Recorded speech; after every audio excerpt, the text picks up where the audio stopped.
শুনছো তো? বিবাহিত ভাইরা শুনছেন তো? তোমরা অবিবাহিতরা শুনছো তো? আমি তোমাদেরকে আজকে এমন এক গল্প শোনাচ্ছি গতকালের, যেটা তোমার সারা জীবনের শিক্ষণীয় হতে পারে। আর আজকের দিনে আমি বিলিভ করি, যদি আমি এরপর আর একটা বক্তব্য না দিই, একটা হাদিস, একটা আয়াত না বলে, যদি ওয়াখির দাওয়ানা আলহামদুলিল্লাহি রাব্বিল আলামিন বলে চলে যাই, আমার এখানে আসা সার্থক। যদি তোমরা বুঝতে পারো আমার কথা, তোমরা মনোযোগ দিয়ে শোনো। গতকাল এমন একটা প্রশ্ন আসছে আমার কাছে, আমি তালাক সম্পর্কে কথাটা মনোযোগ দিয়ে শুনবেন। এখানে অবিবাহিত কারা আছে? তো অবিবাহিত কারা আছে?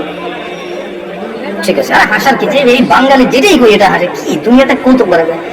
অবিবাহিত কে আছে তাদেরকে হাসার কিছু হয়ে গেল, কি মানে বুঝলাম না। এটাও হাসার কিছু ভাই? আমি এখানে বললাম যে অবিবাহিত কারা আছে, সবাই হাসা শুরু করতে, মানে কি করে শরম পেয়েছে? আপনাকে বলছে শরম পেয়েছে? কে বলছে? জবাব দিয়েছেন দেখুন। আপনার তো জবাব তো ঠিক হলো ওদের পক্ষ থেকে।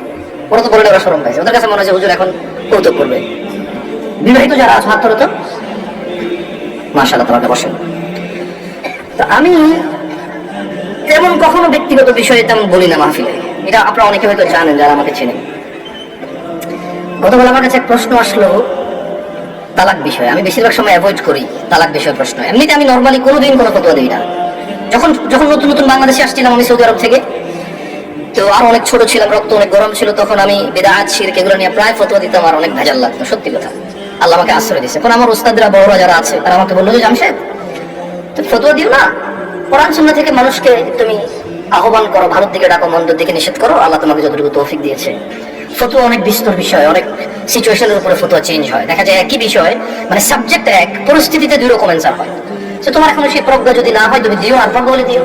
তা আমি ওনাদের কথা চিন্তা করেছি যে আমার সেই প্রজ্ঞা হয়নি যে আমি দিব। কারণ এখানে হানাফিরা বলে যে একসাথে 3 তালাক দিলে হয়ে যায়, আর শাফি হাম্বলিরা বলে যে যতবারই তালাক দেয় একবার। এখন যারা হানাফি নিজেদেরকে বলে ওনারাও কিছু দলাইল পেশ করে, আর যারা শাফি মালিকি আছে বা আহলে হাদিস সালাফি আছে তারাও সূরা বাকারার মধ্যে যেমন তালাকু মারাতান, তালাক 2 বার, মানে 2 দফায়, এভাবে দিয়ে বলে। তো আমি চিন্তা করছি এটা বড়দের বিষয়। কার বিষয়? এই আমার ম্যাটার না, আমার এত জিম্মেদারি নেওয়ার এখনো অতটুকু যোগ্যতা হয়নি। তো বেশিরভাগ তালাকের যখন প্রশ্ন আসে, আমি বড় বড় আলেম যাদেরকে চিনি, যেমন আমি সৌদি আরবে ছিলাম, তাহলে বেশিরভাগ যাদেরকে আমি চিনি তারা মদিনা ইউনিভার্সিটির স্কলার। কেউ হাফারুল বাতান ইসলামিক সেন্টারের লেকচারার, কেউ রিয়াদ ইসলামিক সেন্টারের লেকচারার, কেউ আল আহসা ইসলামিক সেন্টারের লেকচারার সৌদি আরবে, যাদের সাথে আমার পরিচয় আছে খুব ছোটবেলা থেকে। আমি যাদেরকে চিনি, যারা আমাকে খুবই আদর করে। তো আমি যেটা করি, যখন তালাকের মাসলা মাসাইল আসে, নর্মালি কোনো প্রশ্ন আসলে আমি জবাব দিই না, কিচ্ছু রিপ্লাই করি না, কারণ আমি জানি আমি ফতোয়া দেবো না, আমি ইগনোর করার চেষ্টা করি। খুব সহজ থেকে সহজ প্রশ্ন আসলো দিতে চাই না, কাউকে না কাউকে ট্রান্সফার করে দিই। তো ওই একটা বোন মেসেজ লিখলো, আমি ওয়ালাইকুম আসসালাম দিয়ে লিখেছি আপনি যে কোনো প্রশ্ন লিখে করেন। তখন সে লিখে প্রশ্ন করলো যে তালাকের বিষয়। আমি বললাম যে আমি তালাকের বিষয়ে ফতোয়া দিতে জানি না, আমি একজন বড় আলেমের নাম্বার দিচ্ছি, আপনি ওনার সাথে কথা বলে আপনি জেনে নেন, হোয়াটসঅ্যাপে মেসেজ দিয়ে ওনাকে কল করে দিন, সমস্যা নেই। এখন উনি আমাকে একটা ভয়েস মেসেজ পাঠালো যে ওনার হাজবেন্ড ওনাকে তালাক দিয়েছে 3 বার। এখন উনি নানা হুজুরের কাছে গিয়েছে যে উনি এখন এই স্বামীর ঘর করতে পারবে কিনা, ওনার স্বামী অনুতপ্ত, উনি অনুতপ্ত। আমার বোনরা শুনছো তোমার? আমার বোনরা শুনছো তো? বিবাহিত ভাইরা শুনছেন তো? তোমরা অবিবাহিত শুনছো তো? আমি তোমাদেরকে আজকে এমন এক গল্প শোনাচ্ছি গতকালের, যেটা তোমার সারা জীবনের শিক্ষণীয় হতে পারে। আর আজকের দিনে আমি বিলিভ করি, যদি আমি এরপর আর একটা বক্তব্য না দিই, একটা হাদিস, একটা আয়াত না বলে, যদি ওয়াখির দাওয়ানা আলহামদুলিল্লাহি রাব্বিল আলামিন বলে চলে যাই, আমার এখানে আসা সার্থক। যদি তোমরা বুঝতে পারো আমার কথা, তোমরা মনোযোগ দিয়ে শোনো।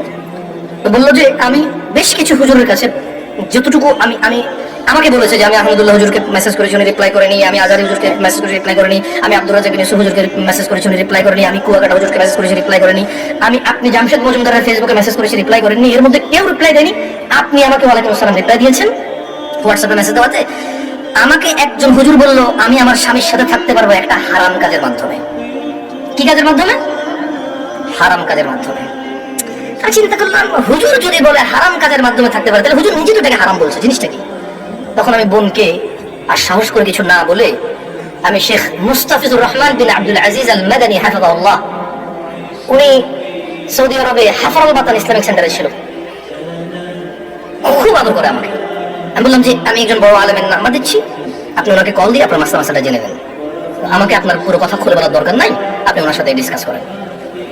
ঠিক 2 ঘন্টা বা 3 ঘন্টা পর উনি আমাকে মেসেজ দিল যে হুজুর আমি তো আপনার সাথে কথা বলতে চাই। আমি বললাম যে আমি আপনার সাথে কথা বলবো না, আমি আপনাকে যার নাম্বার দিয়েছি যদি ওনার কথায় আপনার কিছু বুঝে না আসে তাহলে আমার কথা আপনার বুঝে আসবে না। বলে যে না হুজুর, ওনার সাথে আমার স্বামী কথা বলেছে, তবে আমার স্বামী একটা বিষয় গোপন করে কথা বলেছে, গোপন করে কথা বলার পরেও হুজুর বলেছে যে তালাক হয়ে গেছে। কিন্তু এখন আমার স্বামী হাফেজে কোরআন, আলেম পাস, আমার স্বামী বলছে তালাক হয় নাই। আমি বললাম যে ওকে, আপনি শেখকে কল করে বলেন যে আপনার স্বামীটা গোপন করেছে। বলে যে আমি ভয় পাচ্ছি ওনাকে কল দিতে, কারণ আমার স্বামী কথা বলে শুনি আবার কি মনে করে। আমি শুনি কিচ্ছু মনে করবে না, আমি ওনাকে ফোন দিচ্ছি, আপনি কথা বলেন, ভদ্রমহিলা কথা বলবে না। তখন জোহরের টাইমের সময় হয়েছে, আমি ফোন দিলাম। এবার মানে আমার একটু মেজাজ খারাপ হয়েছে। কি খারাপ হয়েছে? মেজাজ খারাপ হয়েছে। ওই ভদ্রমহিলা আমাকে বারবার বলতে চেষ্টা করতেছে যে আমার একটা বাচ্চা আছে, যদি এখন আমার স্বামী স্ত্রী আলাদা হয়ে যায় আমার বাচ্চাটা কি হবে, কনসার্ন কোথায়? বাচ্চা। আমি কল করলাম, কল করে বললাম আপনি তালাক হয়েছেন বা হন নাই, আমি কি এরকম কিছু বলছি? বলেছেন না। আমি বললাম ধরে নেন আপনার স্বামী আপনাকে তালাক না দিয়ে যদি গলা একটা কোপ দিত, আপনার গলাটা কাটতো কিনা? বলে যে কাটতো। আমি বললাম তালাক দিল, তালাক হবে। এবার হুশে দিছে না বেহুশে দিছে, রাগ করে দিছে না আদর করে দিছে, মজা করে দিছে নাকি দুষ্টামি করে দিছে, এইটার ম্যাটার না। আপনার স্বামী যদি আপনাকে 5 তলা বিল্ডিং থেকে রাগ করে অথবা রাগ না করে হাসি মুখে অথবা দুষ্টামি করে যদি আপনাকে ধাক্কা দিত, আপনি কি পড়তেন 5 তলা থেকে? বলে যে পড়তাম। তাহলে আপনার কেন মনে হচ্ছে না যে আপনার স্বামী আপনাকে রাগের মাথায় তালাক দিলে হবে না? রাগের মাথায় ধাক্কা দিলে যদি 5 তলা থেকে পড়ে আপনার হাত পা ভেঙে যায়, মরার সুযোগ থাকে, মরে যেতে পারেন আপনি, এরকম সম্ভাবনা থাকে, তাহলে কেন আপনার স্বামী আপনাকে তালাক দিলে তালাক হবে না? মানতে অসুবিধা কোথায়? যে আল্লাহ আপনার এই স্বামীকে কবুল বলার পরে ওর সাথে থাকা বৈধ করেছে, সে আল্লাহই তো 3 তালাক পরিপূর্ণ হয়ে গেলে থাকাটা অবৈধ করেছে। যিনি আপনাকে এর সঙ্গ দেওয়ার জন্য বৈধ করেছে, আপনি মেনেছেন সেটা, উনি যখন অবৈধ করেছে সেটা মানছেন না কেন আপনি? প্রবলেম কোথায় আপনার? আপনার বাচ্চা, যদি আপনার হাজবেন্ড কালকে অ্যাক্সিডেন্টে মারা যায়, মৃত্যুর পর আপনার হাজবেন্ডকে নিয়ে আসতে পারবেন জীবিত করে? না। যদি আপনি মারা যান কালকে, আপনার এই বাচ্চা কি মারা হবে না? হবে। ওকে, আপনার দুইজনই উভয় মারা গেলেন, কোন অ্যাক্সিডেন্টে বাচ্চাকে রেখে গেলেন, বউ জামাই গেলেন কোথাও ঘুরতে বা ডাক্তার দেখাইতে, অ্যাক্সিডেন্টে দুজন মারা গেলেন, আপনার এই বাচ্চা থাকবে কিনা? বলে থাকবে। তো তখন আপনাকে কি ফিরে দিতে পারবে কেউ মৃত্যু থেকে? না। আপনি কেন আল্লাহর বিধান মানতে অসুবিধা হচ্ছে যদি পরিপূর্ণ তালাক হয় আপনার?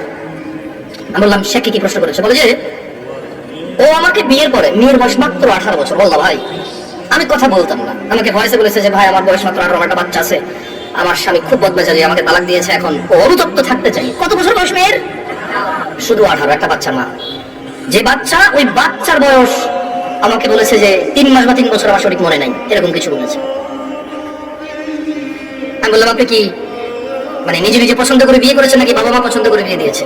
বললো যে বাবা মা পছন্দ করে বিয়ে দিয়েছে। বললাম বিয়ের আগে স্বামীকে চিনতেন না? বলে যে না। আমি বললাম আপনার স্বামী নামাজ পড়ে না ঠিক না? বলে যে হ্যাঁ। আমি বললাম আপনার স্বামী তো নামাজ পড়ে না ঠিক না? হ্যাঁ। বললাম আপনার স্বামী হুজুর আলেম বলে লাভ কি, হাফেজ বলে লাভ কি? ও তো নামাজই পড়ে না, ও তো ধর্মের কোনো মূল্যায়নই করে না। ও আপনাকে তালাক দেয় আবার রাখে, আবার তালাক দেয় আবার রাখে, আবার তালাক দেয় আবার রাখে, এখনো আপনাকে রাখতে রাজি আর আপনি ওর কাছে থাকতে রাজি। তো বললো যে প্রথমে একদিন তালাক দিল, তালাক দেওয়ার পর ওনার স্বামী বিলিভ করে একসাথে 3 তালাক দিলে তালাক হয়ে যায়। ওনার স্বামী, এটা দেখেন আমি আবার বলি, এটা আমি বলছি না, উনি বলছেন যে ওনার স্বামী হাফেজ, কারণ আলেম পাস মেবি, বা হাফেজ এটা কনফার্ম আমি। তো বললো যে উনি জানে যে এক বৈঠকে 3 বার তালাক দিলে তালাক হয়ে যায়, কিন্তু শেখ মুস্তাফিজুর রহমান বিন আব্দুল আজিজ মাদানিকে যখন ফোন করেছে তখন উনি বলেছে একটা ধরলাম একবার, 3টাকে কয়বার ধরলাম? এক বৈঠক ধরলাম। বলে যে আপনাকে হাত দিছে? বলে যে হ্যাঁ আরেকবার দিছে। বলে যে টাকা আবার ধরলাম। বলে যে হাত দিছে? বলে যে সে গোপন করছে, কিন্তু সে একদিন আমাকে বলছে তোমাকে আমি তালাক দিলাম, তুমি যাচ্ছ না কেন? এই কথাটুকু শেখের কাছে সে গোপন করেছে। কি করেছে? শেখ নাকি তখন প্রশ্ন করেছে আপনি যদি হানাফি মাসলাকের হন, জীবন যদি হানাফি বিধান অনুযায়ী চলেন, আর আপনার স্বামী নিজে যেহেতু হাফেজ বা আলেম, কত এটা জানে যে এক বৈঠকে 3 বার দিলে হয়ে যাচ্ছে। আর কোরআন সুন্নাহ অনুযায়ী যদি আপনি শাফি মালিকের দিকে আসেন, সেই ক্ষেত্রে ওনারা এক বৈঠকে যতবারে দেখো এবার ধরে একবার। তো বলো যে অনেক সময় আমরা ফতোয়া দেই যে ঠিক আছে, মানে আপনি হানাফি কোনো বড় বিজ্ঞ আলেম থেকে মাদ্রাসা থেকে ফতোয়া নিয়ে ওনারা লিখিত ফতোয়া দেয় কি সেটা আপনি জেনে নেন। মানে তালাক নিয়ে তেমন কেউ ভেজাল করতে চায় না, কারণ মারামারি কাটাকাটি হয়ে যাবে, বুঝেন নাই, মিছিল মিটিং হয়ে যাবে। এক গ্রুপ বলবে তালাক হয়ে গেছে, আরেক গ্রুপ হয় নাই, বলবে যে জানা করতেছে হুজুরের কথায়। ভাই এটা বিশাল বড় একটা প্রবলেম, বুঝছেন না? বুঝেন নাই, সত্যি আমার পক্ষে সলভ করা সম্ভব না। তখন আমি ওই বোনকে বললাম যদি আপনার তালাক হয়ে যায় চলে যান, ইদ্যত পালন করে কোথাও বিয়ে বসে যাই, আর পরবর্তী স্বামীর যত্ন নিয়েন। আমি মহিলাকে বললাম যে আপনার তালাক হয়েছে বা হয়নি ফটো দেওয়ার যোগ্যতা নেই। আপনি যদি মনে করেন আপনার স্বামী গোপন করেছে, শেখের সাথে তালাক একবার তালাক দিছে যেটা গোপন করেছে, আপনি ওনার সাথে কথা বলেন। আমি আমার বন্ধুদেরকে বলবো বোন, ও আচ্ছা, আমি ওই মেয়েটাকে এতটুকু বললাম যে যেই ছেলে আপনাকে 3 বার তালাক দিল, 3 বার, আপনার কাছে কেন মনে হয় ও চতুর্থবার দিবে না? আবার আপনার কাছে কেন মনে হলো যে ও চতুর্থবার দিবে না? আর এই তো আপনি এই স্বামী ছাড়া থাকতে পারবেন না, আপনার একটা বাচ্চা আছে, কেন আপনি স্বামীর সাথে এমন ব্যবহার করলেন যে ও তালাক পর্যন্ত গিয়ে পৌঁছানো? ওর উপায় কি? ওই বেচারার উপায় কি? ধরলাম খারাপ, ওর চেয়ে নিকৃষ্ট পুরুষ আর এই পৃথিবীতে আমি ধরে নিলাম। আপনি যদি ওর সাথে এমন ব্যবহার করেন যে ও তালাক দেওয়া ছাড়া এর উপায় নাই, একটা ঘরে আগুন লেগে গেছে, বের হবে না মানুষ? মানুষ বের হবে না? এই দরজা বন্ধ, সেই দরজা বন্ধ, সেই দরজা বন্ধ, জানলা দিয়ে হলে তো মানুষ বের হবে, বের হবে না? তা আপনি এমন এক সংসারের মধ্যে কেন গাল লাগাই দিয়েছেন, ইচ্ছা কাহিনী লাগাই দিয়েছেন, এমন এক অশান্তি লাগাই দিয়েছেন, ও আর তালাক ছাড়া বেরোতে পারছে না। এমন করলেন কেন? এই যে এখন কান্নাকাটি করতেছেন, এমন করলেন কেন? এই যে বলতেছেন আমি এখন ধৈর্য ধরবো, আমি আর মুখে মুখে বলবো না, আমি আর ওর অপছন্দ হয় ওর বাবা মায়ের সাথে খোটাখুটি করলে এখন আর করবো না, আমি আগে কেন ভাবেন নাই? আমি আবার বন্ধুকে বলবো তোমার স্বামী আছে, ওকে গুরুত্ব দাও।